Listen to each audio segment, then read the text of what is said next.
Thank you. Thank you, Tricia.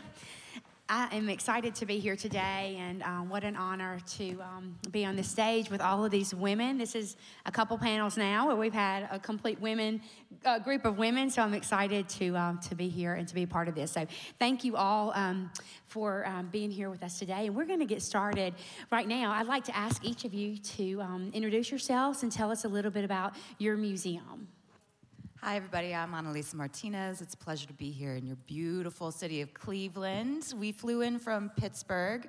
I'd like to shout out my very dear friend and colleague, Mr. Byron Nash, who made the trip with me. Fabulous musician, community builder, and together we are building the Pop District. This is a new, yes, ma'am, thank you. This is a new strategic plan and capital campaign of the Andy Warhol Museum. The Warhol is the world's most comprehensive single artist museum anywhere on the planet for the world's highest paid artist of the world's most recognizable art brand, right? So the museum itself upholds Warhol's life and legacy.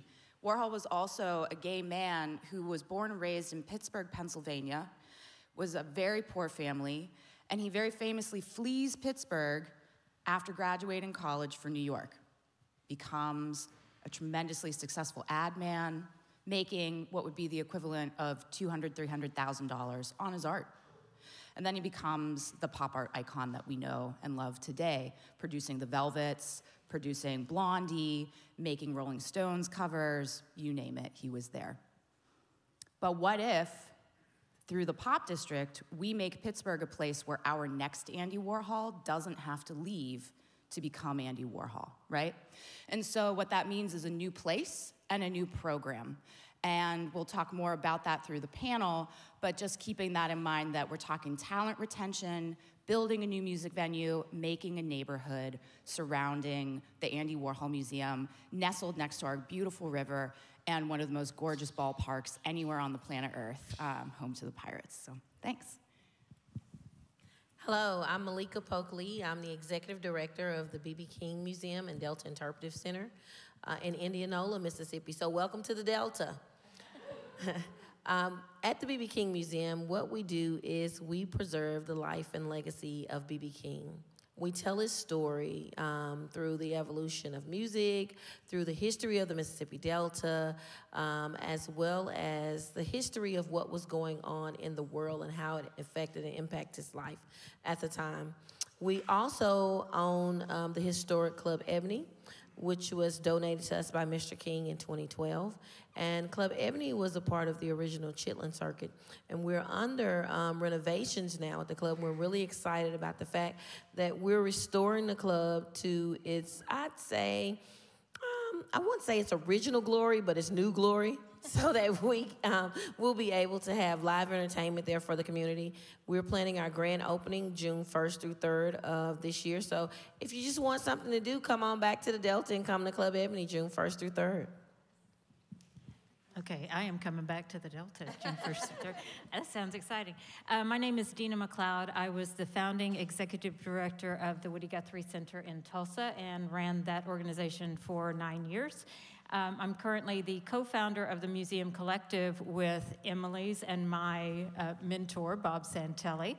And as a partnership and a collective of very skilled professionals in the music museum industry, we are working to build a variety of music museums and traveling exhibits around the country. The first of which is the Folk Americana Roots Hall of Fame in Boston at the Wayne Theater. It was formerly called the Music Hall in Boston, so a very historic venue. We're also partners with the Bruce Springsteen Archive and Center for American Music, working on a project in New Orleans, and then a couple of big traveling exhibits that will be coming out in 2024. So we're trying to stay busy and out of trouble and create some great exhibits that will travel to hopefully your area as well. So. That's perfect. There are some great exhibits coming out, and I can't wait to hear all about them. Let's start today talking about museums, our top challenges that each of you think museums face, and really what priorities. And Deana, we can start with you. Okay, and of course, we're going to get finances, just, we're not even going to address that. That's always, fundraising is always the challenge. That goes without saying. For me, I think a couple of the primary challenges are vision and making sure that your team, the team and the board have a shared vision and that you can relate that to the community, both the local community and the community of artists throughout the country, as well as building relationships. If you have partners that you can call on and know that you can trade resources with, I know as Emily has done and I did with the Grammy Museum LA, having a network of people, of organizations that you can call on, whether it's a local musician who can come and play a gig at the last minute, or a high-level artist who can come in and do a fundraiser that's pivotal to getting your message out. And then I just think making sure that you're relevant, because the older generation that may know who Woody Guthrie and Bob Dylan are based on what they used to listen to, that's not gonna be sustainable unless you reach a younger demographic. And to do that, you have to utilize technology, you have to get in their world and make sure that you're making connections between artists, musicians that they're listening to and whose work they're viewing, and how those artists were influenced from these pillars that we're celebrating. I think that making that connection, and I will say, if you haven't been to the Grammy Museum, Mississippi, it's actually one of my favorites. It's incredible. And the table that they've got showing the influence of those who've come before on contemporary artists is just phenomenal. And that kind of thing is how you make things relevant to a new generation, making it experiential, getting them involved, and making sure that you have a new generation that's going to come up and support what you're doing and celebrate the foundations of this art. Well, she took my answer because for us, you know, being staying relevant is our biggest issue now, because as she was saying, if you think about blues music as a genre, it's a dying genre. Especially for the younger generation. They don't know what blues music is, what it's about, how to celebrate it, and how to enjoy it. And so for us, it's educating and teaching the younger generation the importance of blues music, the foundation of the music, and how that music is connected to all the other genres. And they started, you know, as a part of that music. So that's the challenge for us, creating that new audience, as she was saying. And also one of the things I think for music museums that's a challenge is the technology, how people experience music. It's always changing.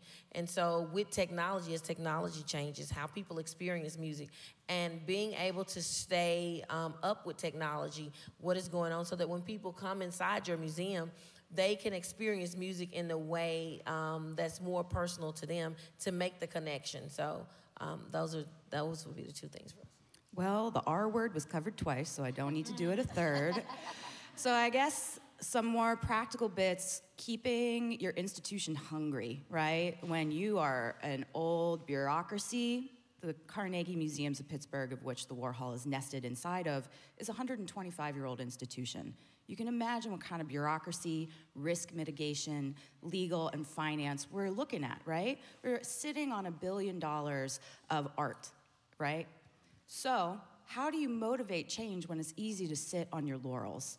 That takes a lot of audacious vision, storytelling, capacity building, and then also things like, wait, we pay for a Zoom account, we pay for a Microsoft Teams account, we have a Google for Nonprofits account that someone made 10 years ago and we don't know who owns it, so we can't use it? Hold on, right? And so it really takes some strategic operating motivation to instigate change internally, shift face externally, and be of service to the city and the community that you're part of. And I think that that's a tremendous challenge for museums worldwide. But if we look at the movement that libraries have done over the past 20 years to regain their foothold and relevancy, to be of service to community, to be active spaces of learning, making, doing, and if a library can have in their mission statement from the Fed that our mission is to protect the intellect and the privacy of our citizens, then it should be no different for museums anywhere on the planet. That is really good. What would you, are there any priorities that, I know there obviously sounded like a lot of priorities in your challenges and things that you focus on, but there are any other priorities that any of you would add that you're focused on with your institutions? I will mention, and I don't have an institution necessarily anymore. I just go around to traveling others. one. Yes, I just go to institutions. I will mention that, again, the Folk Americana Roots Hall of Fame in the former Music Hall in Boston, that venue is over 100 years old as well. And we have a hologram as part of one of the exhibits. So, you know, We have a hologram too, oh isn't my that amazing? God, amazing. And I think that just the technology, I think that is the strategy. That is embedding the technology, making sure that as new innovations come up, that you're right there on the cutting edge. That forms the attraction for people to come in and see what you're doing. And then on the flip side of that, well, when the Woody Guthrie Center first opened, we had signs up that were restricting photography. And it's like, first of all, how are you going to do that? Everybody has a camera in their back pocket. And I don't want to do that. I want these people taking photos and putting it on social media and tagging us. That's okay.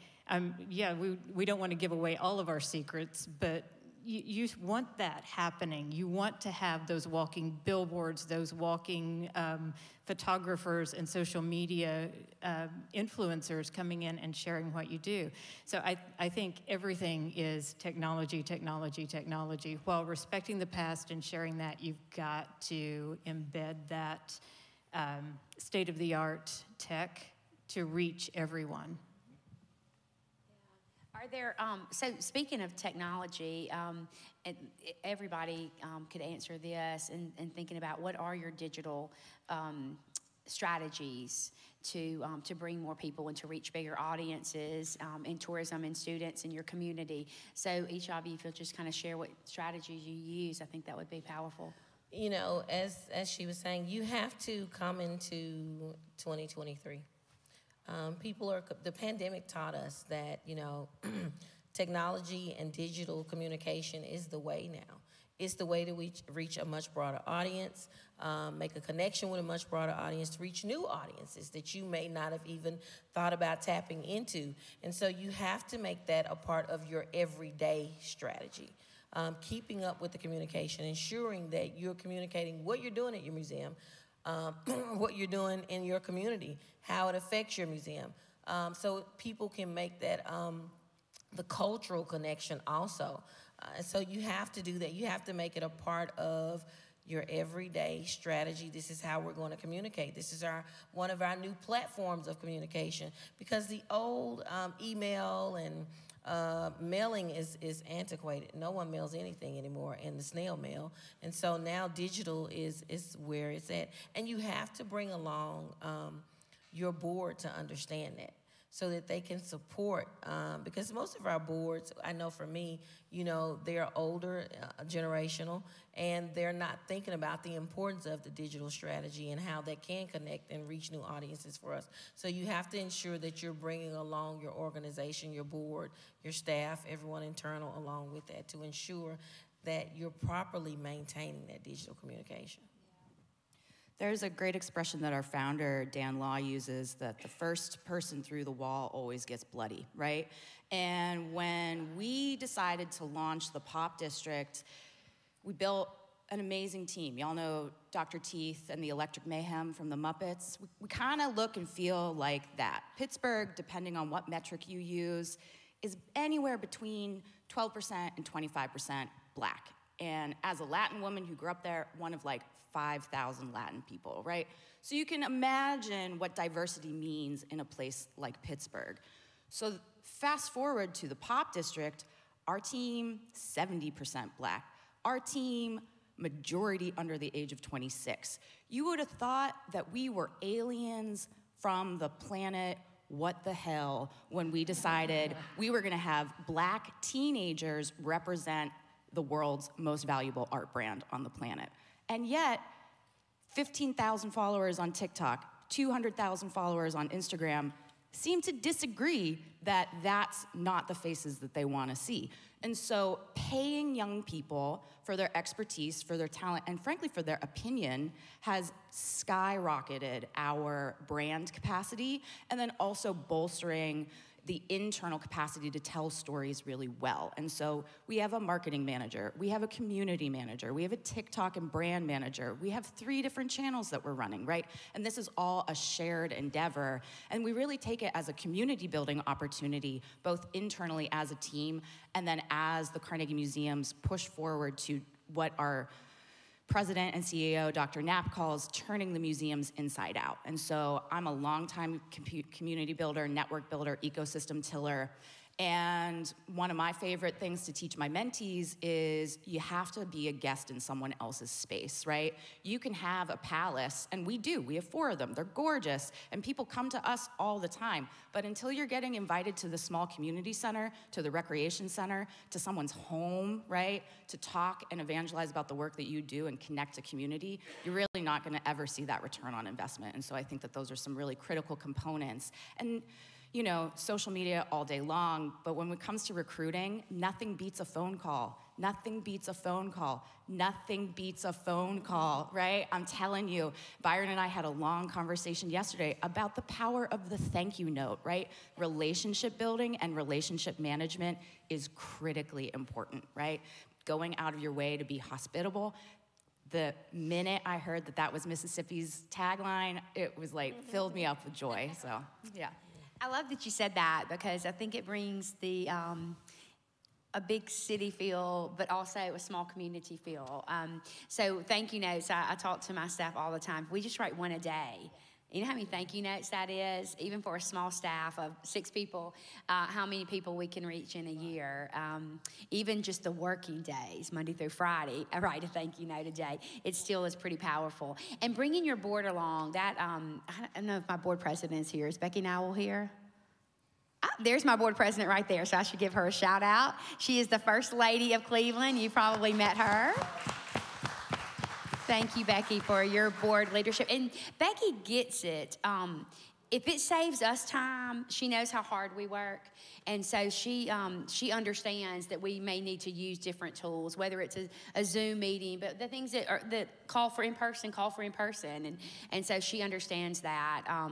And I think that is important to think about. I have been thinking about pitching this board software so we don't have to do paper packets. So I just thought I'd throw that out here in front of all of you. Don't y'all think that's a good idea, Becky?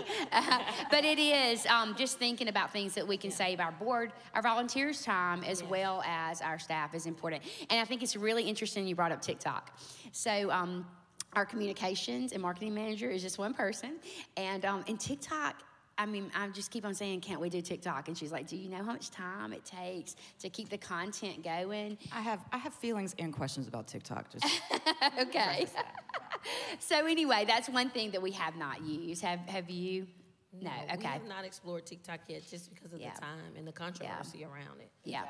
It's so much controversy around TikTok. Yeah. I'm afraid to even dabble into that now.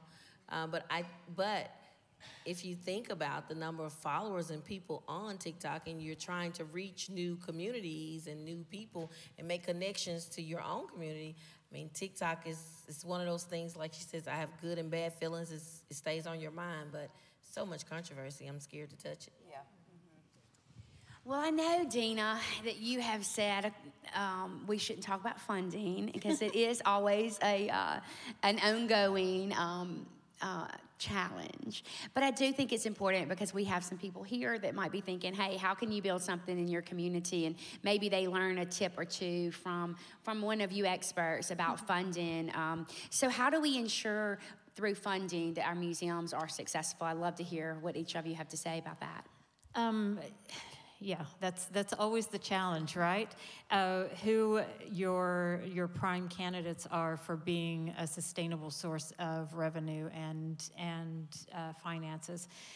For me, I found that local community leaders definitely were more willing to invest in our local community in Tulsa and help what we were doing. So local banks, as opposed to a national brand, seemed to be way more interested in supporting something that was grassroots, locally founded, and supported. Foundations and arts institutions that provide funding as well are amazing sources of revenue. You know, it's always a challenge because you're competing with so many others who are equally worthy, but whenever, and I'm on several boards that are doing the same fundraising efforts, and in an effort to stay relevant and be financially able to sustain themselves. Honestly, I think you just have to develop who your supporters are likely to be, and then for each no that you might get from somebody that you ask for support for whatever reason that is, that's an okay answer, but ask that person if they would mind introducing you to 5 of their contacts, and grow your base of support on that, because an introduction is as good as, well, it's not quite as good as a yes, but an introduction is good because that increases who you're contacting as well.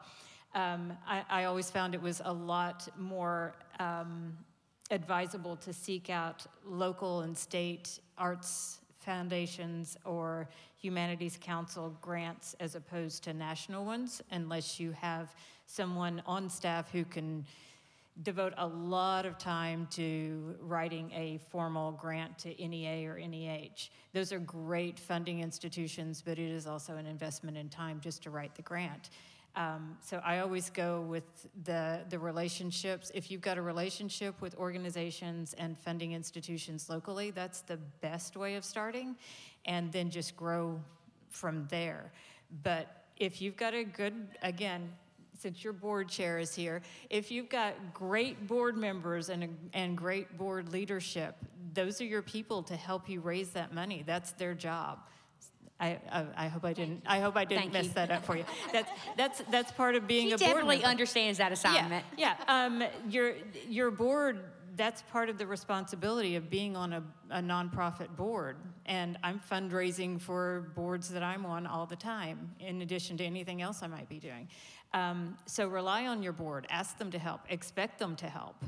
And then I always, whenever I go speak with people who are also friends and funders, they from time to time, it's like, this must be the worst part of your job. And it's like, why? I get to come and hang out with you and chat. We're just talking about ways that we can work together. That's a good thing.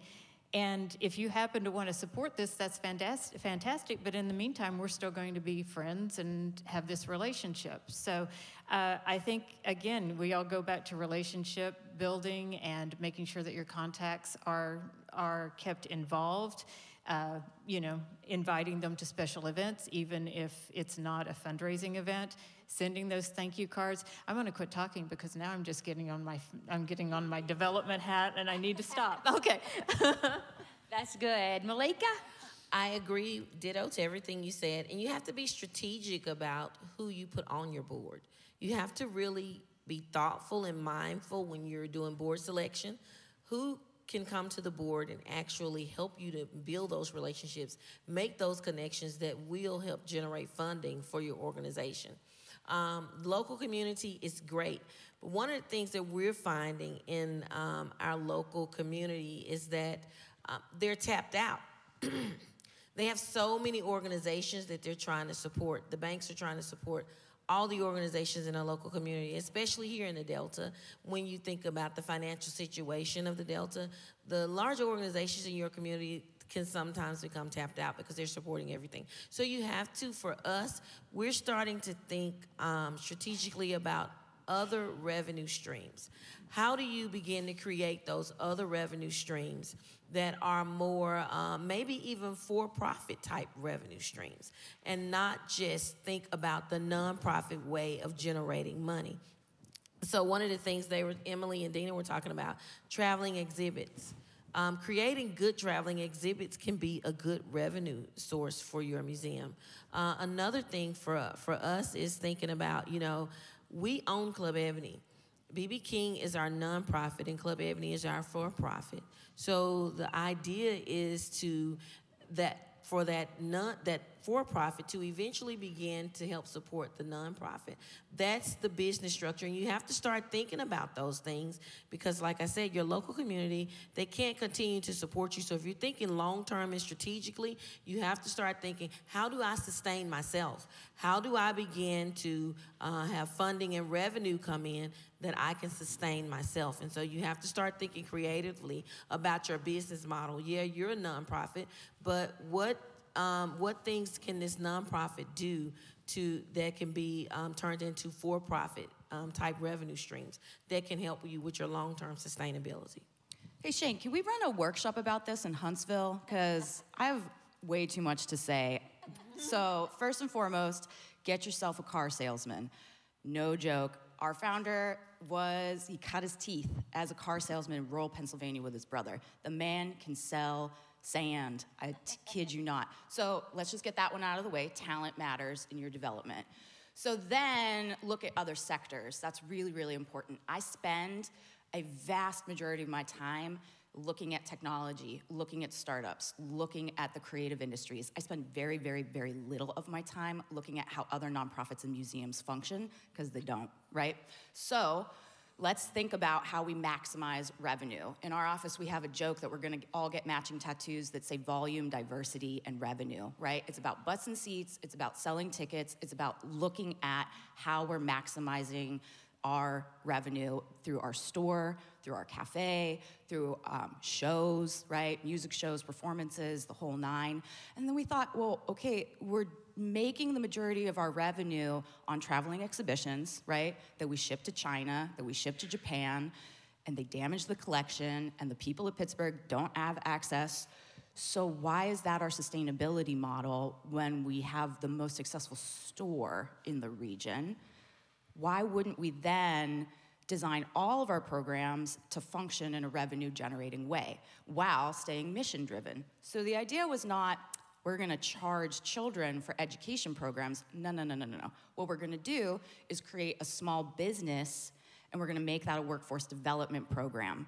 And that workforce development program is gonna upskill people to then be content producers of our boutique digital content creation studio. We're gonna have the museum be its primary client. We're gonna pay each and every one of them.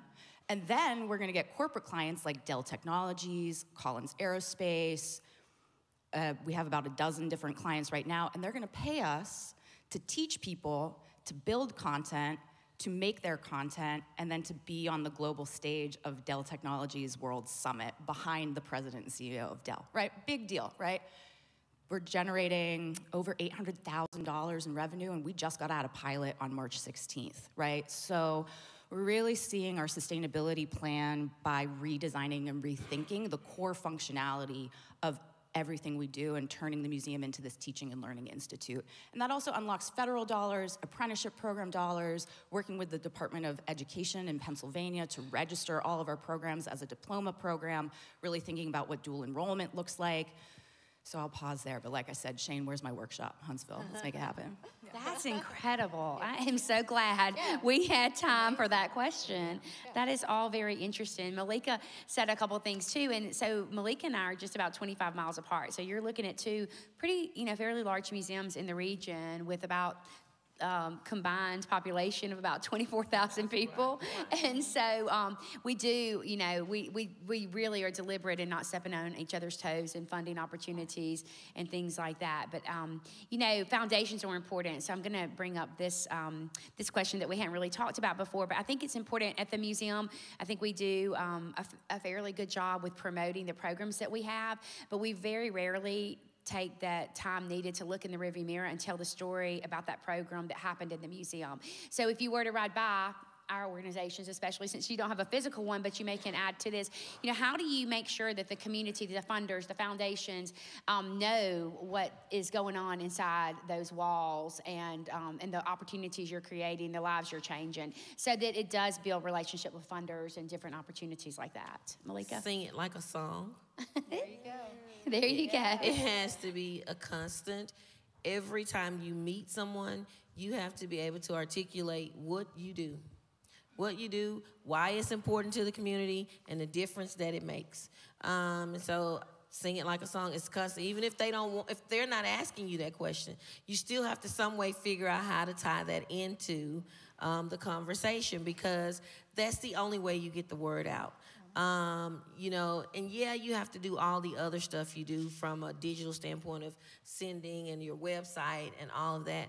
But I've found that when those one-on-one conversations, when you actually can articulate to a person what you do, they go tell another person, hey, did you know they're doing this at the B.B. King Museum? I didn't know they had this program at the B.B. King Museum. So I say sing it like a song.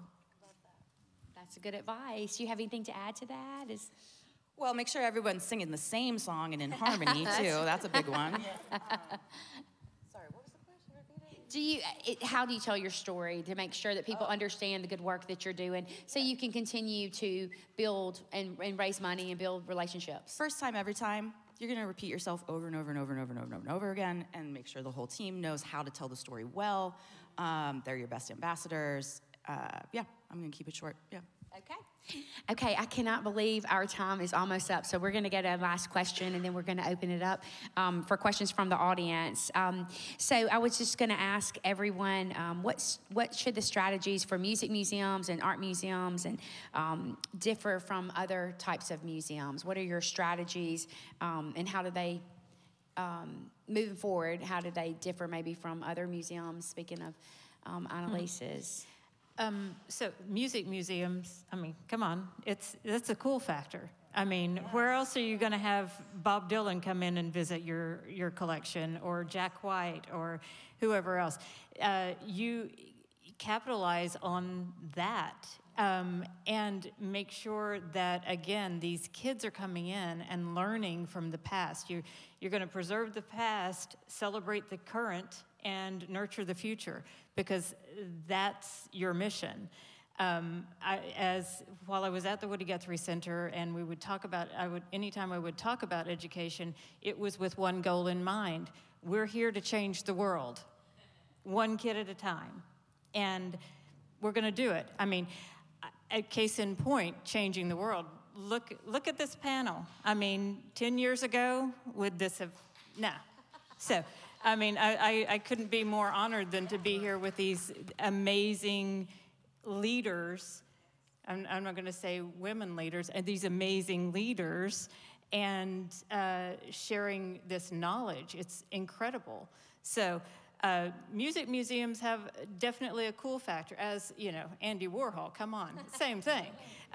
So it is a little bit different, and the museums as a whole have changed so drastically in the past 20 years.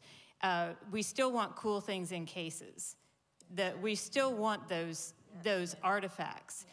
But then you've got to add the experiential aspect of it that wasn't present 20 years ago, and make sure that people are able to become part of the experience, part of the exhibit in some way. So I think that is a difference both in the music museums and possibly fine art museums, but also the difference in the strategies over the past decade or two. That's good. Deana, anybody else have anything to add? Cool is a commodity. It's an economic driver. It retains talent when you may have folks who move to your city for a tech job, for education, for a med job, a residency, and then they're in your city for about 3 years and then they leave. If you build arts and culture institutions and you make that part of your economic strategy, people stay. Oh, that's so good. Nice. So good. And I was just going to say, for music museums, music is a universal language. Everyone loves music, and it brings together groups from all diverse backgrounds. That's the unique thing about music. It has the ability to do that. So that's the cool factor. Yeah. That's it. That's it. Okay, thank all of you. Let's open it up for any questions we have. Okay, we have questions here. We got a microphone coming to you. So much going on in my head here, but if you could just speak a little bit to your best practices on two things: engaging the student educational piece and then also the small business model that you were speaking of. Thanks. Yeah. Man, make sure that the team reflects the people you're trying to educate, right? So like if you're trying to educate or upskill with veterans, hire a veteran, right? We have a lot of young Black talent that works with us because that's the kids that live in our neighborhood, you know? So that would be one. Make sure that that mentorship piece and that coaching and placement component is there so that you can not only have like really a social worker mindset at play where you know what they want, you know what their goals are, you can adapt as they grow and change because young people change day to day, hour to hour. And then make sure you have a good CRM, a client relations management system, so that you can use your data well and smartly and create that evidence. So like, you know, oh my God, Rui got a Paris Art Music Award, Pablo got into the London Film Academy, but then like what happened to them after that, after they leave you, have a really strong exit strategy and a data management strategy. Then when it comes to the small business side of things, take really good care of yourself and your team. I know this may sound a little hokey, but like you may have seen Byron and I in the gym. That's not because like we're vain, although maybe we're vain, I don't know. But like having physical well-being as part of your community practice is critical. Like we work 16 hours a day, hard, right? And like you have to be well and stable to operate at a startup clip. And we really are a startup, right? Okay. That's really good. Really Another good. question? I see a hand back here. Libby.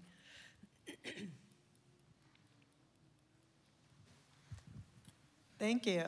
So there's been a lot of talk about social media and different platforms and which one's working and which one seems sketchy, like TikTok and having followers. But do you feel that your brand's social media presence is actually translating to dollars in the bank? And if so, what is your brand's most successful social media platform? Okay, since Emily was so good at moderating, I think she should, and I follow her social media here at the Grammy Museum. We're gonna throw that to her. See what Okay, so it's funny because when I go speak to groups, I do very little social media myself. So I'm like, I think you like us, follow us, whatever you do on all the different social medias. But however, I do know just a little bit, probably enough to be dangerous. But since Brittany's not here, I would say that we have, with the majority of our supporters, museum, members, community, Facebook is probably our most effective. It certainly is economical when we're promoting events. I think the way it probably helps us financially is being able to recognize the foundations and the sponsors that we have from relationships. And so it's a great way to recognize their support of the museum and our mission. And of course, it's our best way to promote events that we're having. I don't think it's ever, we've been successful enough that somebody has seen a post and given us $1 million, but who knows, maybe that happened today. But mostly I think it's just kind of getting the word out. But what I have seen that is, of course, our most views, the most engagement, are little videos of what we're doing, and they're usually all involve our education programs. So our free guitar lessons, our racial healing workshops, our civil rights workshops, things that people can really engage in, and probably mostly Facebook. We recently are starting to share some of our more business and articles and things about the museum on LinkedIn, and that's been fairly popular, and people engaging with those. And of course, we still use Twitter and Instagram. I think that's right, or Insta, as people call it. Does that help? Any other questions? Got one You there can also and one find here. us outside too, promise, yeah. That's right. I was just going to comment on TikTok, not using TikTok. I read an article about how TikTok in China is full of science videos, educational videos. They're protecting their kids. Whereas over here, it's all about whatever fun kids are getting into or dangerous things are getting into, whatever. And I was saying, this is a room full of people who are in a wave of creating the tipping point of something important. And we could all be using social media to push the agenda forward. You know, the museums could be using the TikTok to push out the videos that are educational, that are related to this conversation. And so, you know, I'm reluctant about social media because it's a time suck, you know. But, hey, this is a room full of people who could be making a difference using it, so. We had a question down here, Libby, this gentleman.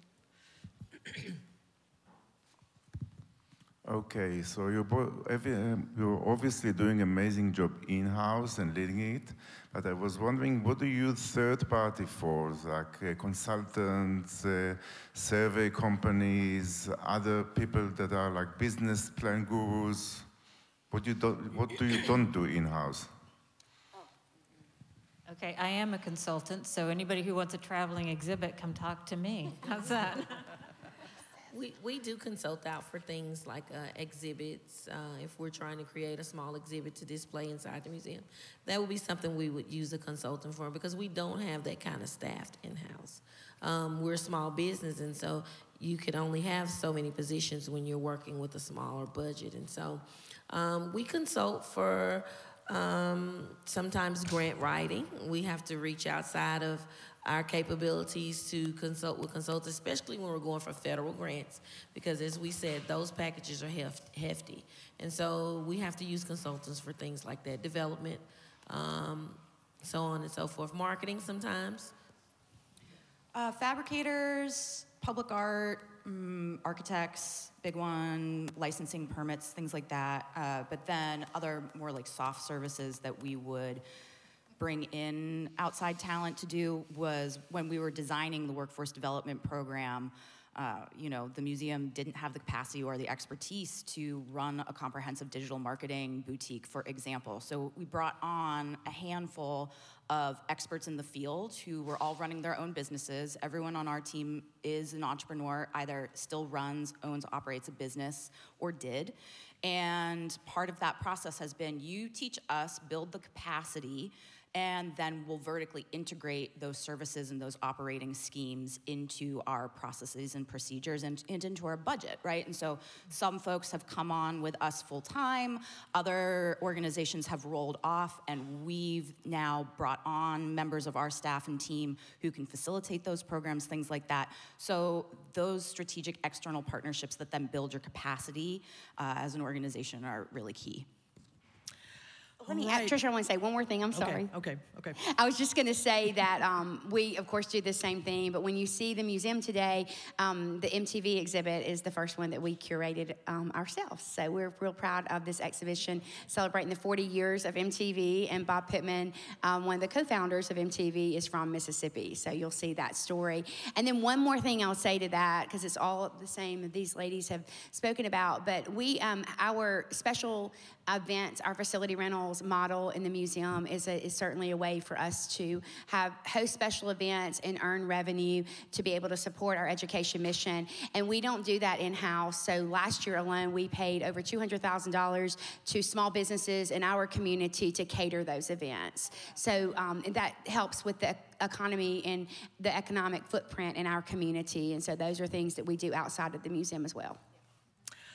All right, we could go on forever, and I'm sure they're not going to leave the building just yet, so if you'd like to catch them along the aisle, please do. But let's thank our panelists for this great museum.